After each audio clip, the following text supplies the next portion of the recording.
Hello दोस्तों, मैं इशिका शर्मा आपका अपने चैनल सनातन वर्ल्ड में स्वागत करती हूँ। दोस्तों, आज हम शिव पुराण की कथा का श्रवण करेंगे, लेकिन उससे पहले हम शिव पुराण के कुछ रोचक तथ्यों के बारे में जान लेते हैं। जैसा कि हम सभी जानते हैं, शिव पुराण अर्थात भगवान शिव, जिन्हें हम विभिन्न नामों से जानते हैं। कोई उन्हें भोलेनाथ कहता है, तो कोई महादेव, तो कोई शिव, तो कोई शंकर। शिव का अर्थ ही है कल्याण स्वरूप और कल्याण प्रदाता। शिव पुराण का संबंध शैव मत से है। इस पुराण में प्रमुख रूप से शिव भक्ति और शिव महिमा का प्रचार प्रसार किया गया है। इस पुराण में 25,000 श्लोक हैं तथा इसके क्रमशः 6 खंड हैं। तो चलिए आइए महादेव का नाम लेते हुए श्री शिव पुराण महात्म्य की कथा का प्रारंभ करते हैं। शौनक जी के साधन विषयक प्रश्न करने पर सूत जी का उन्हें शिव पुराण की उत्कृष्ट महिमा सुनाना। श्री शौनक जी ने पूछा, महाज्ञानी सूत जी, आप संपूर्ण सिद्धांतों के ज्ञाता हैं। प्रभो, मुझसे पुराणों की कथाओं के सार तत्व का विशेष रूप से वर्णन कीजिए। ज्ञान और वैराग्य सहित भक्ति से प्राप्त होने वाले विवेक की वृद्धि कैसे होती है तथा साधु पुरुष किस प्रकार अपने काम क्रोध आदि मानसिक विकारों का निवारण करते हैं। इस घोर कली काल में जीव प्रायः असुर स्वभाव के हो गए हैं। उस जीव समुदाय को शुद्ध बनाने के लिए सर्वश्रेष्ठ उपाय क्या है? आप इस समय मुझे ऐसा कोई शाश्वत साधन बताइए जो कल्याणकारी वस्तुओं में भी सबसे उत्कृष्ट एवं परम मंगलकारी हो तथा पवित्र करने वाले उपायों में भी सर्वोत्तम पवित्र कारक उपाय हो।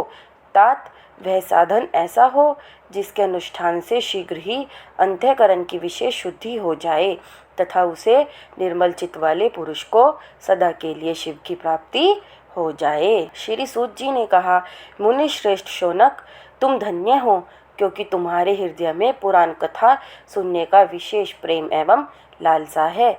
इसलिए मैं शुद्ध बुद्धि से विचार कर तुमसे परम उत्तम शास्त्र का वर्णन करता हूँ।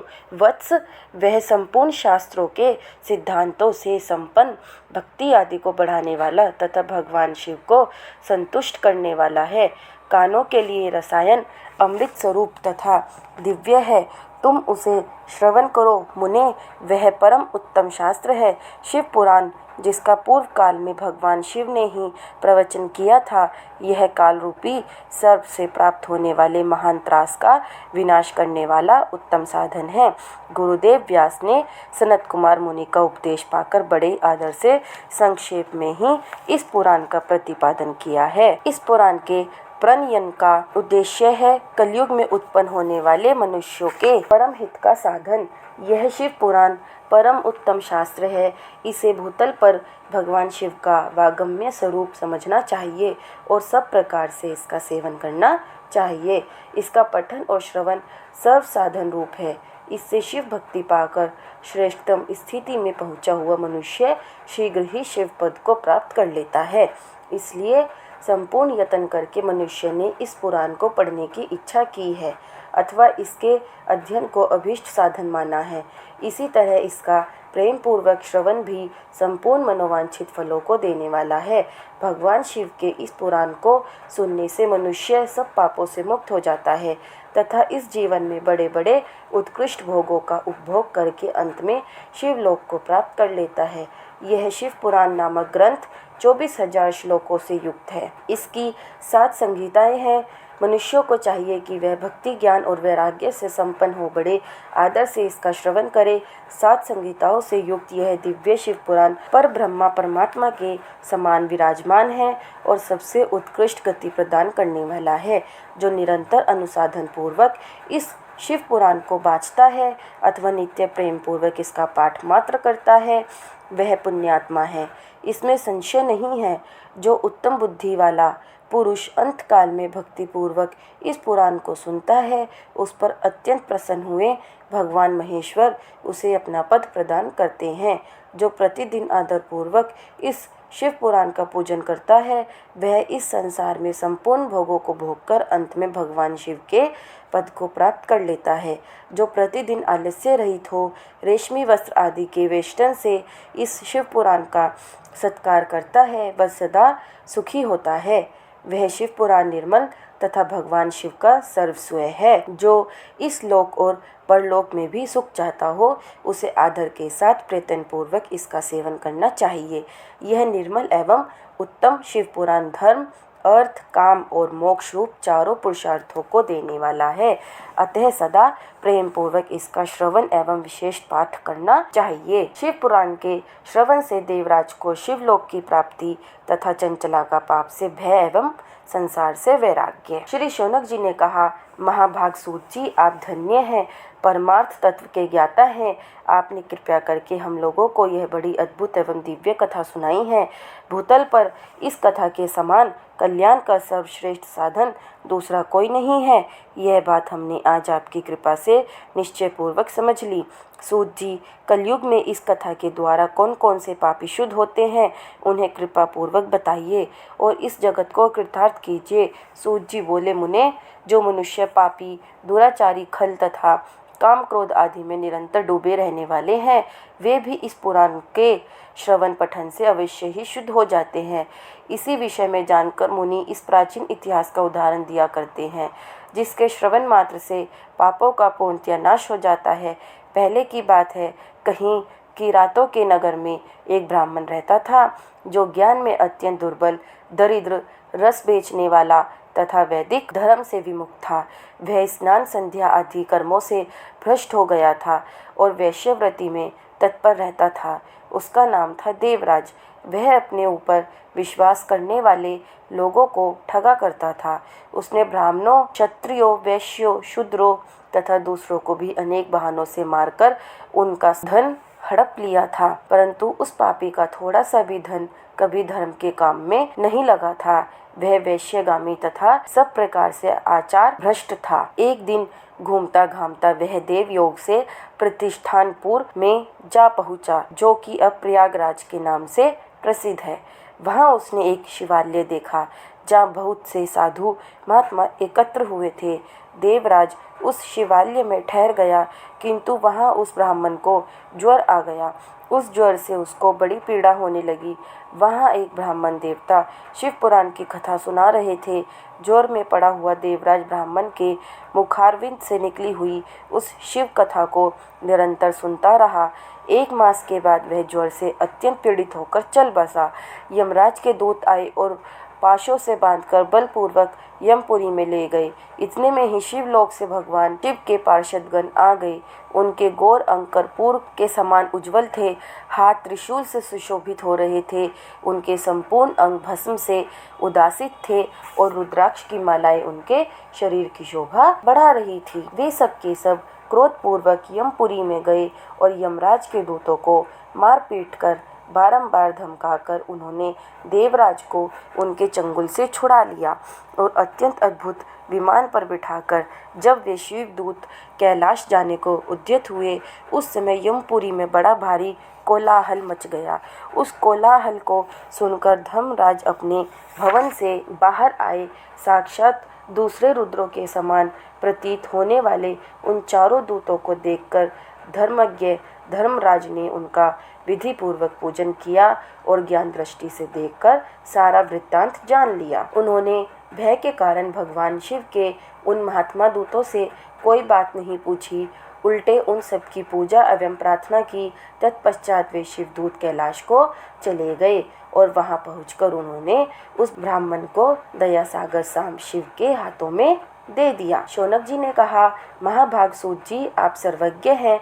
महामते, आपके कृपा प्रसाद से मैं बारंबार कृतार्थ हुआ। इस इतिहास को सुनकर मेरा मन अत्यंत आनंद में निमग्न हो रहा है। अतः अब भगवान शिव में प्रेम बढ़ाने वाली शिव संबंधिनी दूसरी कथा को भी कहिए। श्री सूत जी बोले, शौनक सुनो, मैं तुम्हारे सामने गोपनीय कथा वस्तु का भी वर्णन करूँगा, क्योंकि तुम शिव भक्तों में अग्रगण्य तथा वेद वेताओं में श्रेष्ठ हो। समुद्र के निकटवर्ती प्रदेश में एक वाशकल नामक ग्राम है, जहाँ वैदिक धर्म से विमुख महापापी द्विज निवास करते हैं। वे सब के सब बड़े दुष्ट हैं। उनका मन दूषित विषय भोगों में ही लगा रहता है। वे ना देवताओं पर विश्वास करते हैं, न भाग्य पर। वे सभी कुटिल वृत्ति वाले हैं। किसानी करते और भांति भांति के घातक अस्त्र शस्त्र रखते हैं। वे व्यभिचारी और खल हैं। ज्ञान, वैराग्य तथा सधर्म का सेवन ही मनुष्य के लिए परम पुरुषार्थ है। इस बात को वे बिल्कुल नहीं जानते हैं। वे सभी पशु बुद्धि वाले हैं। अन्य वर्णों के लोग भी उन्हीं की भांति कुत्सित विचार रखने वाले स्वधर्म विमुख एवं खल हैं। वे सदा कुकर्म में लगे रहते और नित्य विषय भोगों में ही डूबे रहते हैं। वहाँ के सब स्त्रियां भी कुटिल स्वभाव की, स्वेच्छाचारिणी, पापासक्त, कुत्सित विचार वाली और व्यभिचारिणी हैं। वे सद्य व्यवहार तथा सदाचार से सर्वथा शून्य हैं। इस प्रकार वहाँ दुष्टों का ही निवास है। उस वाशकल नामक ग्राम में किसी समय एक बिंदुक नामधारी ब्राह्मण रहता था। वह बड़ा अधम था, दुरात्मा और महापापी था। यद्यपि उसकी स्त्री बड़ी सुंदरी थी तो भी वह कुमार्ग पर ही चलता था। उसकी पत्नी का नाम चंचला था।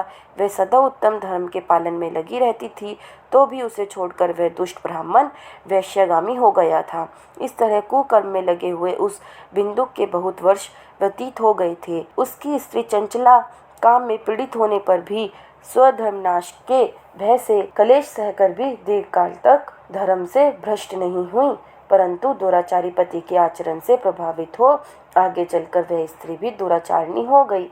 इस तरह दुराचार में डूबे हुए उन्मूढ़ चित्त वाले पति पत्नी का बहुत सा समय व्यर्थ बीत गया। तदंतर शूद्र जातीय वैश्य का पति बना हुआ वह दूषित बुद्धि वाला दुष्ट ब्राह्मण बिंदु समय अनुसार मृत्यु को प्राप्त हो नरक में जा पड़ा। वह बहुत दिनों तक नरक के दुख भोग कर वह मूढ़ बुद्धि पापी विंध्य पर्वत पर भयंकर पिशाच हुआ।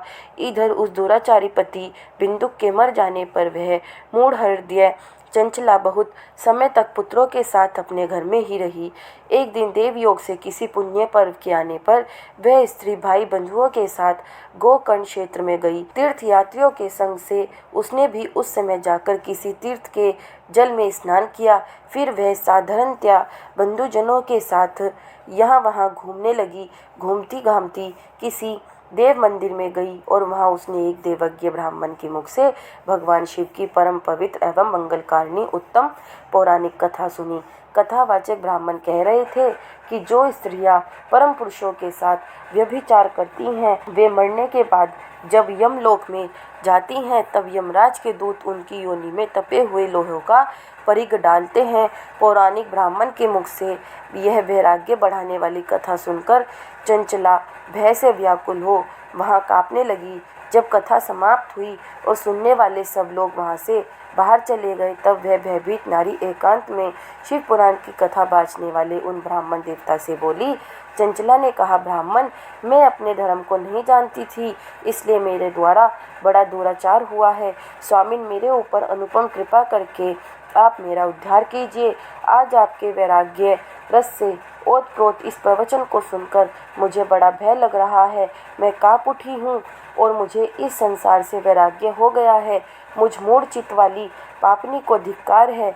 मैं सर्वदा निंदा के योग्य हूँ, कुत्सित विषयों में फंसी हुई हूँ और अपने धर्म से विमुख हो गई हूँ। हाय, न जाने किस किस घोर कष्टदायक दुर्गति में मुझे पड़ना पड़ेगा और वहाँ कौन बुद्धिमान पुरुष कुमार्ग में मन लगाने वाली मुझ पापनी का साथ देगा। मृत्यु काल में उन भयंकर यमदूतों को मैं कैसे देखूंगी? जब वे बलपूर्वक मेरे गले में फंदे डालकर मुझे बांधेंगे तब मैं कैसे धीरज धारण कर सकूंगी? नरक में जब मेरे शरीर के टुकड़े टुकड़े किए जाएंगे उस समय विशेष दुख देने वाली उस महायातना को मैं वहाँ कैसे सहूंगी? हाय, मैं मारी गई, मैं जल गई, मेरा हृदय विदीर्ण हो गया और मैं सब प्रकार से नष्ट हो गई, क्योंकि मैं हर तरह से पाप में डूबी रही हूँ।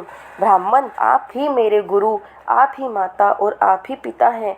आपकी शरण में आई हुई मुझ दीन अबला का आप ही उद्धार कीजिए, उद्धार कीजिए। सूत जी कहते हैं, शौनक, इस प्रकार खेद और वैराग्य से युक्त हुई चंचला ब्राह्मण देवता के दोनों चरणों में गिर पड़ी। तब उन बुद्धिमान ब्राह्मण ने कृपा पूर्वक उसे उठाया और इस प्रकार कहा। ब्राह्मण बोले, नारी सौभाग्य की बात है कि भगवान शंकर की कृपा से शिव पुराण की इस वैराग्य युक्त कथा को सुनकर तुम्हें समय पर चेत हो गया है। ब्राह्मण पत्नी, तुम डरो मत, भगवान शिव की शरण में जाओ। शिव की कृपा से सारा पाप तत्काल नष्ट हो जाता है।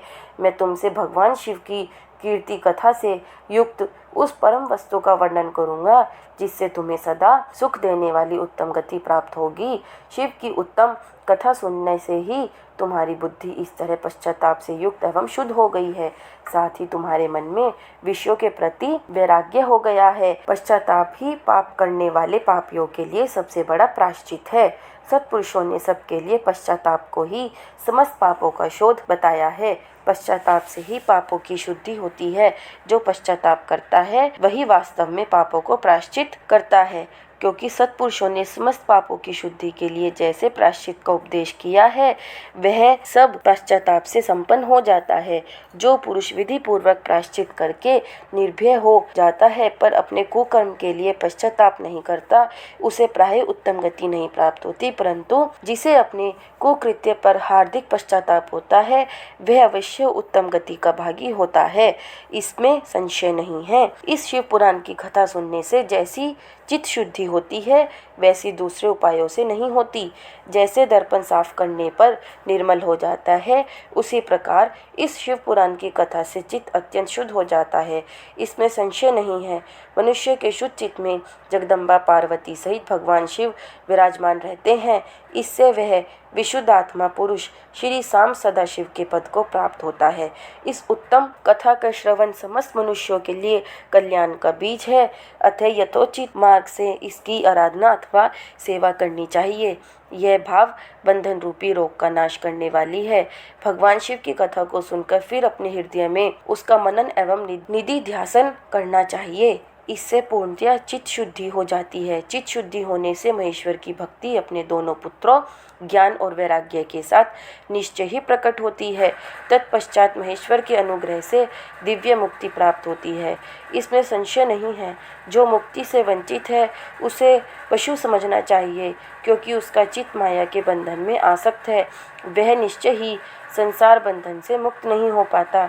ब्राह्मण पत्नी, इसलिए तुम विषयों से मन को हटा लो और भक्ति भाव से भगवान शंकर की इस परम पावन कथा को सुनो। परमात्मा शंकर की इस कथा को सुनने से तुम्हारे चित्त की शुद्धि होगी और इससे तुम्हें मोक्ष की प्राप्ति हो जाएगी। जो निर्मल चित्त से भगवान शिव के चरणार विंदों का चिंतन करता है उसकी एक ही जन्म में मुक्ति हो जाती है। यह मैं तुमसे सत्य सत्य कहता हूँ। सूत जी कहते हैं, शौनक इतना कहकर वे श्रेष्ठ शिव भक्त ब्राह्मण चुप हो गए। उनका हृदय करुणा से आर्द्र हो गया था। वे शुद्ध चित्त महात्मा भगवान शिव के ध्यान में मगन हो गई। तदंतर बिंदुक की पत्नी चंचला मन ही मन प्रसन्न हो उठी। ब्राह्मण का उक्त उपदेश सुनकर उसके नेत्रों में आनंद के आंसू छलक आए थे। वह ब्राह्मण पत्नी चंचला हर्ष भरे हृदय से उन श्रेष्ठ ब्राह्मण के दोनों चरणों में गिर पड़ी और हाथ जोड़कर बोली, मैं कृतार्थ हो गई। तत्पश्चात उठकर वैराग्य युक्त उत्तम बुद्धि वाली वह स्त्री जो अपने पापों के कारण आतंकित थी, उन महान शिव भक्त ब्राह्मण से हाथ जोड़कर गदगद वाणी में बोली। चंचला ने कहा, ब्राह्मण, शिव भक्तों में श्रेष्ठ स्वामीन आप धन्य हैं, परमार्थदर्शी हैं और सदा परोपकार में लगे रहते हैं, इसलिए श्रेष्ठ साधु पुरुषों में प्रशंसा के योग्य हैं। साधो, मैं नरक के समुद्र में गिर रही हूँ, आप मेरा उद्धार कीजिए, उद्धार कीजिए। पौराणिक अर्थ तत्व से संपन्न जिस सुंदर शिव पुराण की कथा को सुनकर मेरे मन में संपूर्ण विषयों से वैराग्य उत्पन्न हो गया, उसी इस शिव पुराण को सुनने के लिए इस समय मेरे मन में बड़ी श्रद्धा हो रही है। सूत जी कहते हैं, ऐसा कहकर हाथ जोड़ उनका अनुग्रह पाकर चंचला उस शिव पुराण की कथा को सुनने की इच्छा मन में लिए उन ब्राह्मण देवता की सेवा में तत्पर हो वहां रहने लगी। तदंतर शिव भक्तों में श्रेष्ठ और शुद्ध बुद्धि वाले उन ब्राह्मण देव ने उसी स्थान पर उस स्त्री को शिव पुराण की उत्तम कथा सुनाई। इस प्रकार उस गोकर्ण नामक महाक्षेत्र में उन्हीं श्रेष्ठ ब्राह्मण से उसने शिव पुराण की वह परम उत्तम कथा सुनी जो भक्ति, ज्ञान और वैराग्य को बढ़ाने वाली तथा मुक्ति देने वाली है। उस परम उत्तम कथा को सुनकर वह ब्राह्मण पत्नी अत्यंत कृतार्थ हो गई। उसका चित्त शीघ्र ही शुद्ध हो गया। फिर भगवान शिव के अनुग्रह से उसके हृदय में शिव के सगुण रूप का चिंतन होने लगा। इस प्रकार उसने भगवान शिव में लगी रहने वाली उत्तम बुद्धि पाकर शिव के सच्चिदानंदमय स्वरूप का बारंबार चिंतन आरंभ किया। तत्पश्चात समय के पूरे होने पर भक्ति, ज्ञान और वैराग्य से युक्त हुई चंचला ने अपने शरीर को बिना किसी कष्ट के त्याग दिया। इतने में ही त्रिपुर शत्रु भगवान शिव का भेजा हुआ एक दिव्य विमान द्रुत गति से वहां पहुंचा, जो उनके अपने गणों से संयुक्त और भांति भांति के शोभा साधनों से संपन्न था। चंचला उस विमान पर आरूढ़ हुई और भगवान शिव के श्रेष्ठ पार्षदों ने उसे तत्काल शिवपुरी में पहुंचा दिया। उसके सारे मल धुल गए थे। वह दिव्य रूप धारणी दिव्यांगना हो गई थी। उसके दिव्य अवयव उसकी शोभा बढ़ाते थे। मस्तक पर अर्धचंद्र का मुकुट धारण किए वह गौरांगी देवी शोभाशाली दिव्य आभूषणों से विभूषित थी। शिवपुरी में पहुंचकर उसने सनातन देवता त्रिनेत्रधारी महादेव जी को देखा। सभी मुख्य मुख्य देवता उनकी सेवा में खड़े थे। गणेश, भृंगी, नंदीश्वर तथा वीरभद्रेश्वर आदि उनकी सेवा में उत्तम भक्ति भाव से उपस्थित थे। उनकी अंग कांति करोड़ों सूर्यों के समान प्रकाशित हो रही थी। कंठ में नील चिन्ह शोभा पाता था। 5 मुख और प्रत्येक मुख में 3 नेत्र थे। मस्तक पर अर्धचंद्राकार मुकुट शोभा देता था। उन्होंने अपने वामांग भाग में गौरी देवी को बिठा रखा था, जो विद्युत पुंज के समान प्रकाशित थी। गौरीपति महादेवी जी की कांति कपूर के समान गोरी थी। उनका सारा शरीर श्वेत भस्म से भासित था। शरीर पर श्वेत वस्त्र शोभा पा रहे थे। इस प्रकार परम उज्जवल भगवान शंकर का दर्शन करके वे ब्राह्मण पत्नी चंचला बहुत प्रसन्न हुई। अत्यंत प्रीति युक्त होकर उसने बड़ी उतावली के साथ भगवान को बारंबार प्रणाम किया। फिर हाथ जोड़कर वह बड़े प्रेम, आनंद और संतोष से युक्त हो विनीत भाव से खड़ी हो गई। उसके नेत्रों से आनंद अश्रुओं की अविरल धारा बहने लगी तथा संपूर्ण शरीर में रोमांच हो गया। उस समय भगवती पार्वती और भगवान शंकर ने उसे बड़ी करुणा के साथ अपने पास बुलाया और सौम्य दृष्टि से उसकी ओर देखा। पार्वती जी ने तो दिव्य रूप धारणी बिंदुक प्रिया चंचला को प्रेम पूर्वक अपनी सखी बना लिया। वह उस परमानंद घन ज्योति स्वरूप सनातन धाम में अविचल निवास पाकर दिव्य सौख्य से संपन्न हो अक्षय सुख का अनुभव करने लगी। सूत जी बोले, शौनक, एक दिन परमानंद में निमग्न हुई चंचला ने उमा देवी के पास जाकर प्रणाम किया और दोनों हाथ जोड़कर वह उनकी स्तुति करने लगी। चंचला बोली, गिरिराज नंदिनी स्कंद माता उमे, मनुष्यों ने सदा आपका सेवन किया है। समस्त सुखों को देने वाली शंभु प्रिय आप ब्रह्मा स्वरूपनी है। विष्णु और ब्रह्मा आदि देवताओं द्वारा सेव्य है। आप ही सगुना और निर्गुणा हैं तथा आप ही सूक्ष्मा सच्चिदानंद स्वरूपनी आद्य प्रकृति हैं। आप ही संसार की सृष्टि, पालन और संहार करने वाली हैं। तीनों गुणों का आश्रय भी आप ही हैं। ब्रह्मा, विष्णु और महेश्वर, इन तीनों देवताओं का आवास स्थान तथा उनकी उत्तम प्रतिष्ठा करने वाली पराशक्ति आप ही हैं। सूत जी कहते हैं, शौनक, जिसे सदगति प्राप्त हो चुकी थी, वह चंचला इस प्रकार महेश्वर पत्नी उमा की स्तुति करके सिर झुकाए चुप हो गई। उसके नेत्रों में प्रेम के आंसू उमड़ आए थे। तब करुणा से भरी हुई शंकर प्रिया भक्तवत्सला पार्वती देवी ने चंचला को संबोधित करके बड़े प्रेम से इस प्रकार कहा। पार्वती बोली, सखी चंचले सुंदरी, मैं तुम्हारी की हुई इस स्तुति से बहुत प्रसन्न हूँ। बोलो, क्या वर मांगती हो? तुम्हारे लिए मुझे कुछ भी अदेय नहीं है। चंचला बोली, निष्पाप गिरिराज कुमारी, मेरे पति बिंदु इस समय कहाँ हैं? उनकी कैसी गति हुई है, यह मैं नहीं जानती। कल्याणमयी दिन वत्सले, मैं अपने उन पति देव से जिस प्रकार संयुक्त हो सकूं, वैसा ही उपाय कीजिए। महेश्वरी महादेवी, मेरे पति एक शूद्र जातीय वैश्य के प्रति आसक्त थे और पाप में ही डूबे रहते थे। उनकी मृत्यु मुझसे पहले ही हो गई थी। न जाने वे किस गति को प्राप्त हुए। गिरजा बोली, तुम्हारा बिंदुक नाम वाला पति बड़ा पापी था, उसका अंतःकरण बड़ा ही दूषित था। वैश्य का उपभोग करने वाला वह महामूढ़ मरने के बाद नरक में पड़ा, अगिनत वर्षों तक नरक में नाना प्रकार के दुख भोग कर वह पापात्मा अपने शेष पाप को भोगने के लिए विंध्य पर्वत पर पिशाच हुआ है। इस समय वह पिशाच अवस्था में ही है और नाना प्रकार के दुख उठा रहा है। वह दुष्ट वही वायु पीकर रहता है और सदा सब प्रकार के कष्ट सहता है। सूत जी कहते हैं, शौनक गौरी देवी की यह बात सुनकर उत्तम व्रत का पालन करने वाली चंचला उस समय पति के महान दुख से दुखी हो गई। फिर मन को स्थिर करके उस ब्राह्मण पत्नी ने व्यथित हृदय से महेश्वरी को प्रणाम करके पुनः पूछा। चंचला बोली, महेश्वरी महादेवी, तुम मुझ पर कृपा कीजिए और दूषित कर्म करने वाले मेरे उस दुष्ट पति का अब उद्धार कर दीजिए।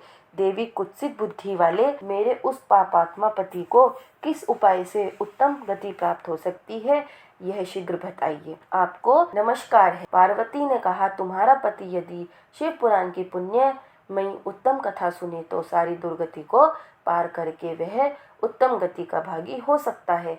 अमृत के समान मधुर अक्षरों से युक्त गौरी देवी का यह वचन आदर पूर्वक सुनकर चंचला ने हाथ जोड़ मस्तक झुकाकर उन्हें बारंबार प्रणाम किया और अपने पति के समस्त पापों की शुद्धि तथा उत्तम गति की प्राप्ति के लिए पार्वती देवी से यह प्रार्थना की कि मेरे पति को शिव पुराण सुनाने की व्यवस्था होनी चाहिए। उस ब्राह्मण पत्नी के बारंबार प्रार्थना करने पर शिव प्रिया गौरी देवी को बड़ी दया आई। भक्त वत्सला महेश्वरी गिरिराज कुमारी ने भगवान शिव की उत्तम कीर्ति का गान करने वाले गंधर्वराज तुम्बरू को बुलाकर उनसे प्रसन्नता पूर्वक इस प्रकार कहा, तुम्बरो, तुम्हारी भगवान शिव में प्रीति है।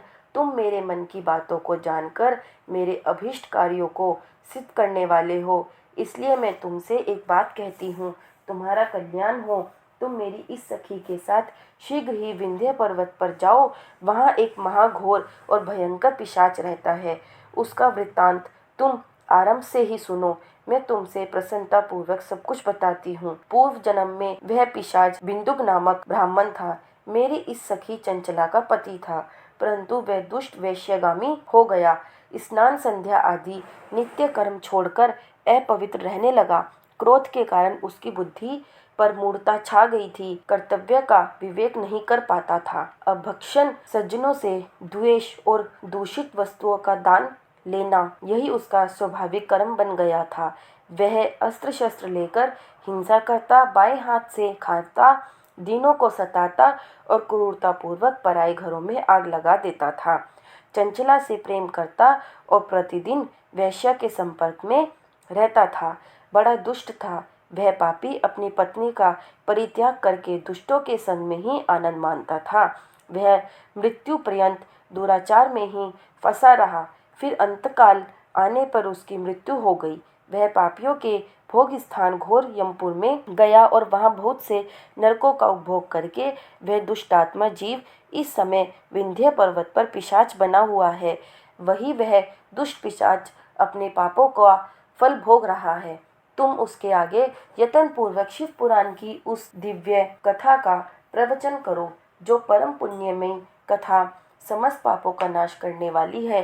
शिव पुराण की कथा का श्रवण सबसे उत्कृष्ट पुण्य कर्म है। उससे उसका हृदय शीघ्र ही समस्त पापों से शुद्ध हो जाएगा और वह प्रेत योनि का परित्याग कर देगा। उस दुर्गति से मुक्त होने पर बिंदुक नामक पिशाच को मेरी आज्ञा से विमान पर बिठाकर तुम भगवान शिव के समीप ले आओ।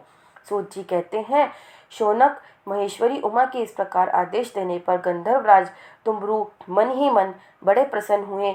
उन्होंने अपने भाग्य की सराहना की। तत्पश्चात उस पिशाच की सती साध्वी पत्नी चंचला के साथ विमान पर बैठकर नारद के प्रिय मित्र तुम्बरू वेग पूर्वक विंध्याचल पर्वत पर गए, जहाँ वह पिशाच रहता था।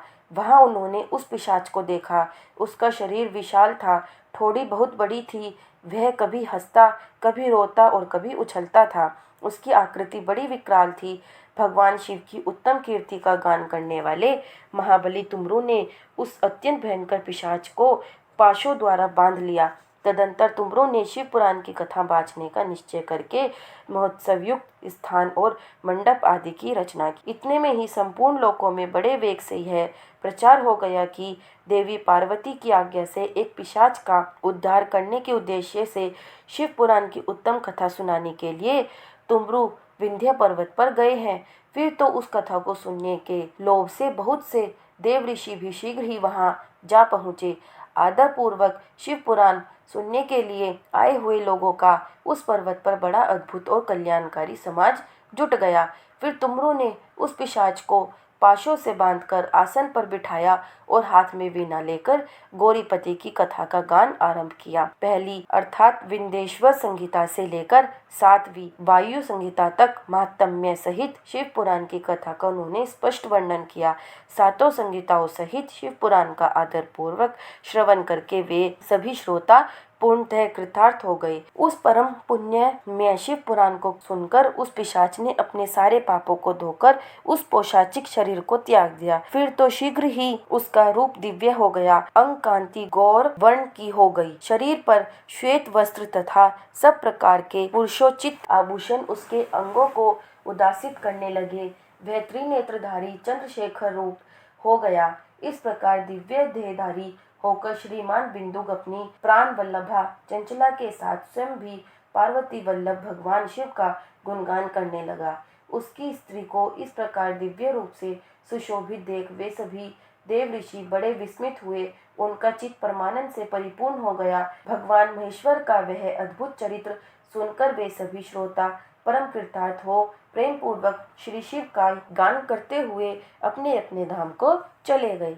दिव्य रूप धारी श्रीमान बिंदुक भी सुंदर विमान पर अपनी प्रियतमा के पास बैठकर सुखपूर्वक आकाश में स्थित हो बड़ी शोभा पाने लगा। तदंतर महेश्वर के सुंदर एवं मनोहर गुणों का गान करता हुआ वह अपनी प्रियतमा तथा तुमरों के साथ शीघ्र ही शिव धाम में जा पहुंचा। वहां भगवान महेश्वर तथा पार्वती देवी ने प्रसन्नता पूर्वक बिंदुक का बड़ा सत्कार किया और उसे अपना पार्षद बना लिया।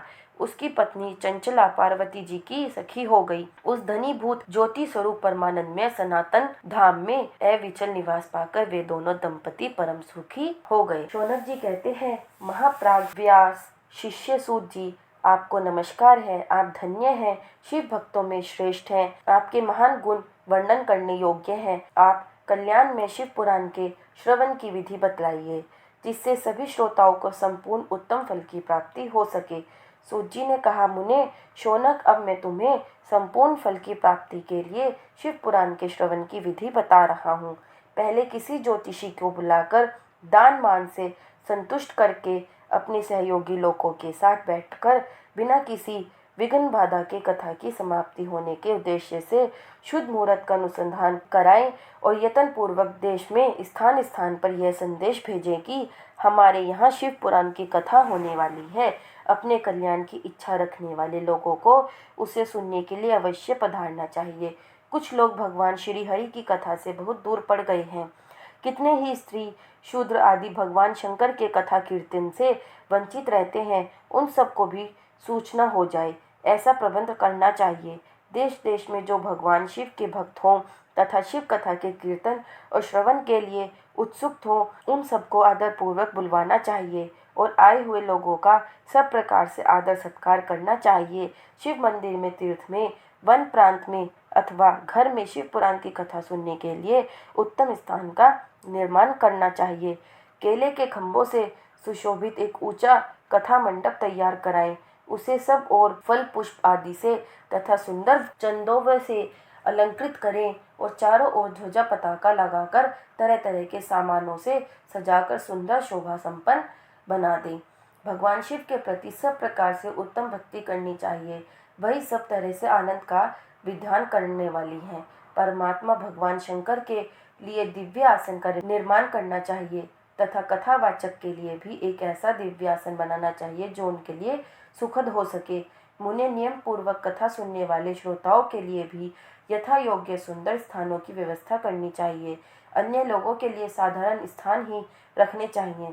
जिसके मुख से निकली हुई वाणी देहधारियों के लिए कामधेनु के समान अभिष्ट फल देने वाली होती है। उस पुराण वेता विद्वान वक्ता के प्रति तुच्छ बुद्धि कभी नहीं करनी चाहिए। संसार में जन्म तथा गुणों के कारण बहुत से गुरु होते हैं, परंतु उन सब में पुराणों का ज्ञाता विद्वान ही परम गुरु माना गया है। पुराण वेता पवित्र, दक्ष, शांत, ईर्ष्या पर विजय पाने वाला, साधु और दयालु होना चाहिए। ऐसा प्रवचन कुशल विद्वान इस पुण्यमयी कथा को कहे। सूर्योदय से आरंभ करके 3:30 पहर तक उत्तम बुद्धि वाले विद्वान पुरुष को शिव पुराण की कथा सम्यक रीति से वाचनी चाहिए। मध्याह्न काल में 2 घड़ी तक कथा बंद रखनी चाहिए, जिससे कथा कीर्तन से अवकाश पाकर लोग मलमूत्र का त्याग कर सकें। कथा प्रारंभ के दिन से 1 दिन पहले व्रत ग्रहण करने के लिए वक्ता को शोर करा लेना चाहिए।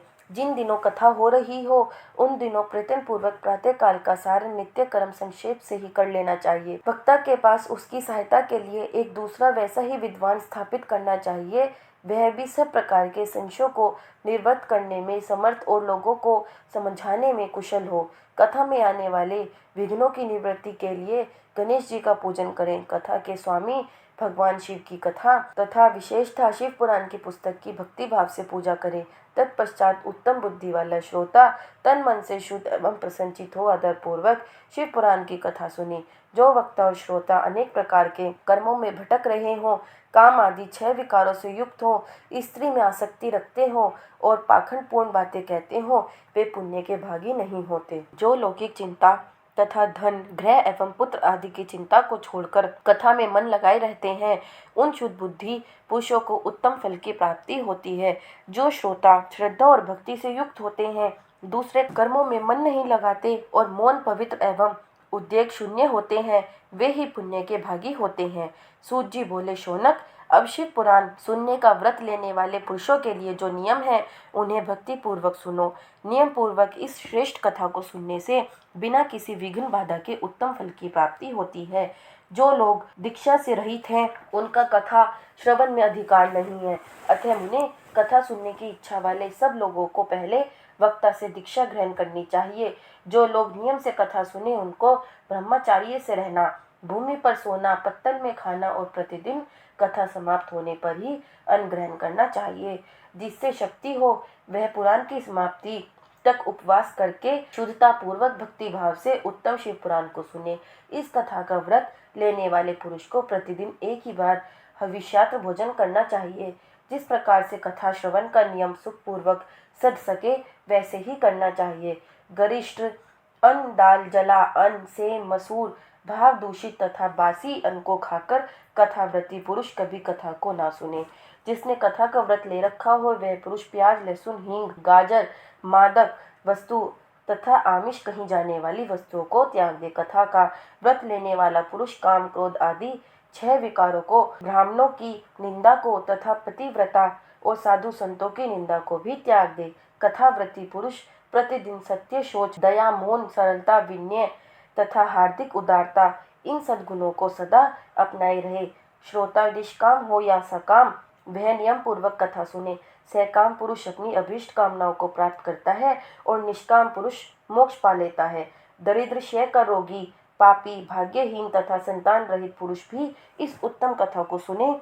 काक, बंध्या आदि जो 7 प्रकार की दुष्टा स्त्रियां हैं वे तथा जिसका गर्भ गिर जाता हो वह, इन सभी को शिव पुराण की उत्तम कथा सुननी चाहिए। मुने, स्त्री हो या पुरुष, सबको यत्न पूर्वक विधि विधान से शिव पुराण की यह उत्तम कथा सुननी चाहिए। महर्षि, इस तरह शिव पुराण की कथा के पाठ एवं श्रवण संबंधी यज्ञोत्सव की समाप्ति होने पर श्रोताओं को भक्ति एवं प्रयत्न पूर्वक भगवान शिव की पूजा